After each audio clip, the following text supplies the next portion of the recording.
أعوذ بالله من الشيطان الرجيم. بسم الله الرحمن الرحيم.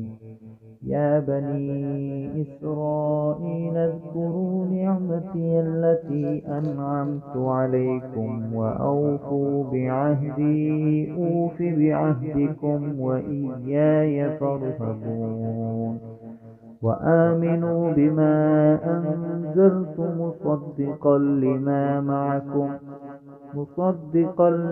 معكم ولا تكونوا أول كافر به ولا تشتروا بآياتي ثمنا قليلا وإياي فاتقون.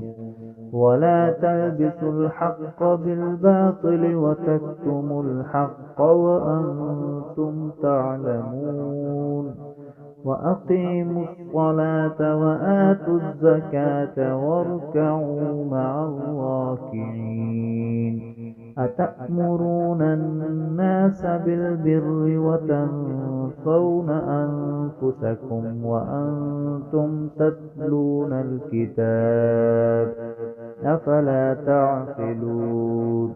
واستعينوا بالصبر والصلاة وإنها لكبيرة إلا على الخاشعين الذين يظنون أنهم ملاقو ربهم وأنهم إليه راجعون.